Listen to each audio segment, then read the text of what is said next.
Au Burkina Faso, interpellation de 2 leaders politiques proches du président déchu Blaise Compaoré. Ils sont suspectés d'être impliqués dans le coup d'État du 17 septembre.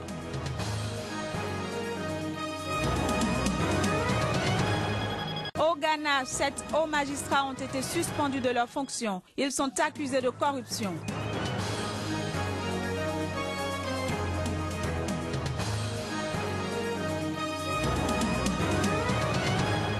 Enfin, nous irons en Afrique du Sud à la rencontre d'un ancien ministre de l'apartheid en quête de rédemption dans un township du pays.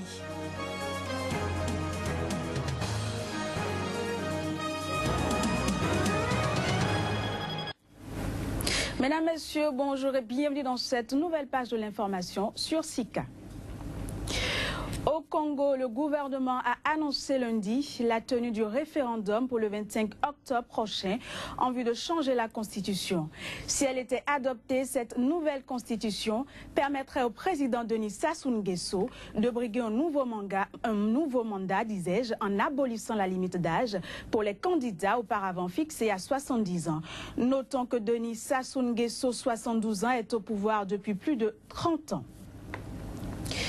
En Centrafrique, après les violentes représailles consécutives à l'assassinat de conducteurs de mototaxi, les activités ont repris à Bangui. Constat sur place de notre correspondant Marie-Hubert Djamani. La vie a repris timidement à Bangui. Dans les rues, on a pu observer le va-et-vient des passants, les attroupements aux abords des banques. Car la plupart des Banguissois qui se sont rendus au centre-ville, c'étaient les fonctionnaires. Des fonctionnaires, l'air plutôt mécontents, qui faisaient le pied de grue devant le guichet automatique d'une banque de la place. Il n'y a pas d'argent, on a essayé de voir la machine, mais il n'y a rien. Puis on est énervé parce qu'on a reçu ce message. Nous, on espérait que l'argent est déjà disponible. Pendant le week-end, les autorités de la transition ont multiplié les appels à la radio et sur l'ensemble des réseaux de téléphonie mobile, invitant la population à reprendre les activités. Mais si beaucoup de Centrafricains sont sortis, c'est surtout parce que leurs poches sont vides. Et comme on le dit, la faim fait sortir le loup du bois. Je suis venu recevoir mon salaire. Mais ça n'a pas été, je suis en train de rentrer à pied. Les activités ont repris moyennement, mochalement, pas d'activité tellement comme auparavant. Un peu plus d'une semaine après les incidents qui ont fait une quarantaine de morts et une centaine de blessés dans la capitale centrafricaine, la reprise n'est pas encore effective. C'est le cas des stations-service où la distribution du carburant pose encore quelques problèmes. Depuis 4 h du matin qu'on est là pour prendre du carburant, mais dommage. On nous dit toutefois que le carburant est terminé, il faut attendre un peu, c'est pour cela que nous sommes là. Si on réussit à avoir le carburant, on peut travailler. Si on ne trouve pas le carburant, comment on peut travailler dans le réservoir à sec? La désobéissance civique a laissé des traces aussi bien dans les esprits que dans tous les secteurs de la vie nationale. Il faudrait attendre encore 2 ou 3 jours pour que les activités reprennent normalement leur cours. Au Burkina Faso, Léonce Koné, deuxième vice-président du Congrès pour la démocratie et le progrès, le parti de Compaoré, et Herman Yameogo, président de l'Union nationale pour la démocratie et le développement, ont été auditionnés dans le cadre des enquêtes sur le coup d'État. Ils sont les premiers civils à être interpellés dans l'affaire du putsch avorté, perpétré le 17 septembre dernier. Précisons que les deux hommes sont en garde à vue actuellement. Au Cameroun, depuis les attentats terroristes revendiqués par Boko Haram dans l'extrême nord du pays, l'utilisation de détecteurs de métaux est devenue fréquente. À Douala, la capitale économique, les vigiles munis d'un détecteur de métaux sont désormais postés devant les lieux publics. La population qui va devoir s'habituer à cette nouvelle pratique apprécie, on écoute. En tant que Camerounais, et quand tu veux voir ce que notre pays traverse, les détecteurs de métaux, pour moi, c'est un dispositif de sécurité très bien. Depuis qu'il y a ça partout dans des sociétés, des supermarchés, j'ai constaté que tout se passe normalement et le dispositif est bien, il n'y a pas de désordre et c'est une très bonne initiative. Ça fait évoluer la chose, c'est bien pour tous les Camerounais, vu la situation de sécurité que notre pays traverse. C'est important dans le processus de détection d'éventuels objets métalliques, armes ou autres, d'avoir le meilleur matériel possible, de façon à prévenir tout attentat ou toute tentative d'attentat dans les lieux publics où les gens se rassemblent. Je me dis que la venue des détecteurs de métaux, c'est une bonne chose. C'est une mesure de sécurité qu'on a vu ça partout. On a vu ça à la télévision, en Europe, partout là. Si on applique déjà ça chez nous ici, c'est une bonne chose. Il y a des gens qui aimeraient avoir ça dans leur petite structure, mais qui n'ont pas la possibilité, qui n'ont pas la qualité de l'avoir. Donc on ne doit pas attendre être dans une grande structure, avoir assez de moyens pour avoir un détecteur de métaux. Même le boutiquier chez lui peut avoir ça. Donc moi je pense que les prix doivent être revus à la... Au Ghana, 7 hauts magistrats ont été suspendus de leurs fonctions pour corruption.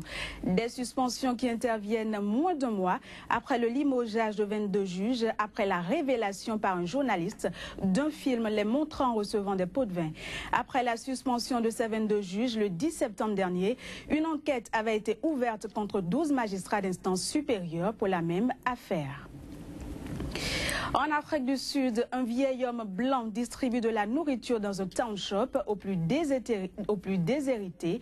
La plupart de ces personnes ignorent que l'homme avait dans une autre vie été superviseur de la répression brutale de la police contre les opposants à l'apartheid. Reportage. 2 fois par semaine, ce vieux monsieur de 77 ans se rend dans les townships en banlieue de la capitale sud-africaine, Pretoria, pour distribuer de la nourriture aux pauvres. Mais Adrian Vlok n'est pas un grand-père ordinaire. Responsable de l'ordre public pendant les derniers jours de l'apartheid, Vlok était l'un des ministres sud-africains les plus impitoyables.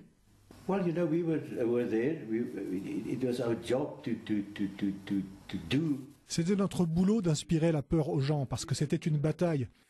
On les qualifiait de terroristes, ils venaient se battre, ils en avaient après nous. En 1997, Adrian Vlok a témoigné à la commission Vérité et Réconciliation sur son rôle au sein du gouvernement de l'apartheid. Il a ainsi confessé avoir pris part à la tentative d'assassinat du révérend Frank Chikane, un leader de la lutte contre le régime ségrégationniste. Quelques années après l'élection de Mandela en 1994, celui qui se définissait autrefois comme un raciste s'est rendu au bureau de Chikane et lui a demandé s'il pouvait lui laver les pieds. 21 ans après l'élection de Nelson Mandela, l'ancien ministre affirme qu'il n'est plus le même homme. Il partage sa maison avec un jeune entrepreneur noir, une famille de SDF et un ex-prisonnier qui l'a aidé à rebondir. Moses Nemakande, qui répare des meubles dans le garage, assure qu'il n'aurait pas réussi à s'en sortir sans lui. Mes clients me demandaient qui est le propriétaire. Alors je lui ai demandé comment il s'appelait. Il m'a dit je m'appelle Adrian.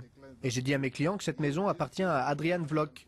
C'est là que j'ai réalisé que c'était un ancien homme politique, le ministre de la police et tout ça. Mais avant, je ne savais pas du tout. Adrian Vlok reste un cas isolé en Afrique du Sud, où les blessures de l'apartheid sont loin d'être refermées. Il a encouragé ses anciens collègues à présenter des excuses pour leurs actions. Et jusqu'à présent, c'est le seul ministre de l'apartheid qui ait publiquement demandé pardon à ses victimes.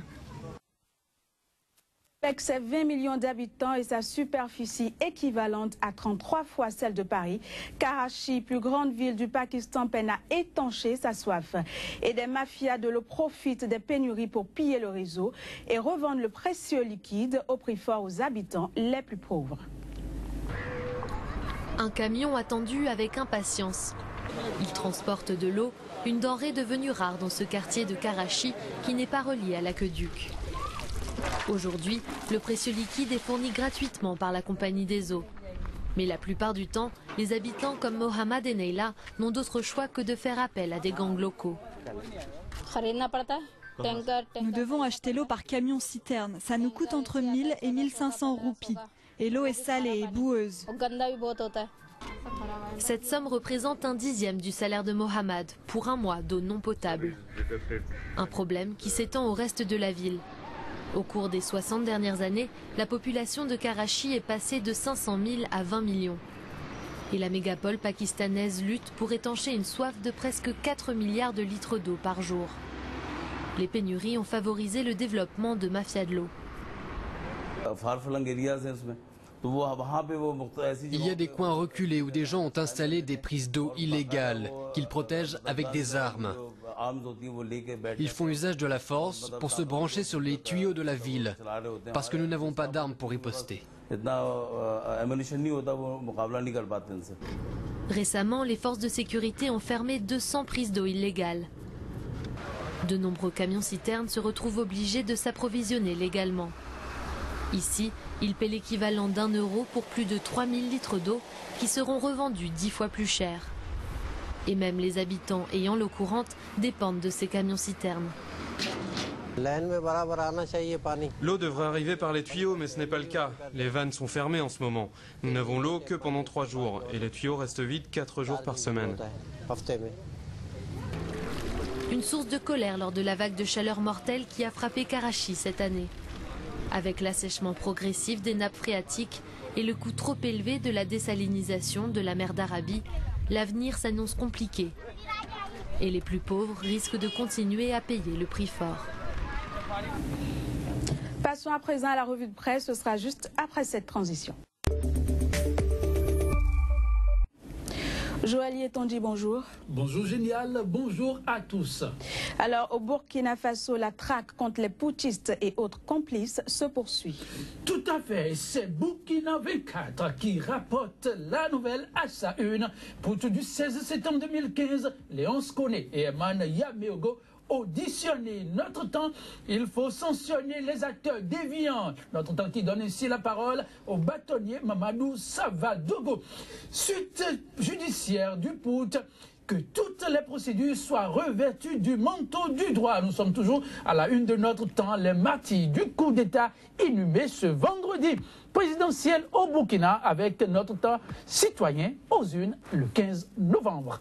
En Côte d'Ivoire, plus que quelques jours et les Ivoiriens seront aux urnes. Oui, 19 jours exactement. Quoi savoir, l'Inter, la CEI avoue avoir pris du retard. Voici comment les exilés vont pouvoir voter. Le DNC de Bani appelle à la résistance. Pendant ce temps, Pascal Affingue sans croire savoir, l'Inter risque gros. Les G-Info à sa une, Bani Koulibaly Kakabe lance un ultimatum à Alassane Ouattara. Le meeting du 7 octobre déclare ce dernier sera notre dernier avertissement. Notre voix à sa une, élection présidentielle du 25 octobre, des militaires et gendarmes menacent. Quoi qu'il en soit, le nouvel réveil donne la parole aux rois qui, eux, soutiennent plutôt Alassane Ouattara. On ne lâche pas un président de la trempe d'Alassane Ouattara, déclare les rois. Le roi ne s'affiche pas en politique, mais quand la sauce est bonne, déclare les rois, eh bien, on l'apprécie. Les rois, donc, apprécient la sauce Ouattara. Génial. Direction la Centrafrique où la transition est dans l'œil au cyclone. Oui, la transition dans l'œil du cyclone. Le constat est fait par le quotidien La Nouvelle Tribune. Depuis le Bénin, Catherine Samba Paza dirige une transition chancelante. Les propos sont de Idriss Déby Itno, Guinée-Conakry Info. La transition en RCA devrait donc s'arrêter puisqu'elle a failli. Afrique.com, Idriss Déby Itno veut des élections avant la fin de l'année. Et en RCA, c'est la mobilisation de la majorité présidentielle par rapport au scrutin en vue. Oui, nous sommes là en RDC, plus précisément Africatam rapporte Kingakati, c'est le lieu de rendez-vous de la majorité présidentielle. À l'occasion, face au G7, Kabila en personne a pu mobiliser sa troupe. Radio Kapi rapporte la une du potentiel. Joseph Kabila a son candidat pour la présidentielle. Le Dauphinat assuré. On est où? Vision hypothétique, calendrier consensuel, CENI et classe politique. Eh bien, l'équation se complique. Média Congo, élection du rapporteur du Sénat, eh bien, le démissionnaire Modeste Moutenga sera remplacé. La bataille, c'est entre 7 candidats qui se disputent le poste. Voilà, merci Joaillier Tondi pour toutes ces informations. Je vous en prie. Voilà, mesdames, messieurs, vous l'avez compris, nous sommes à la fin de ce journal. Merci d'avoir été là.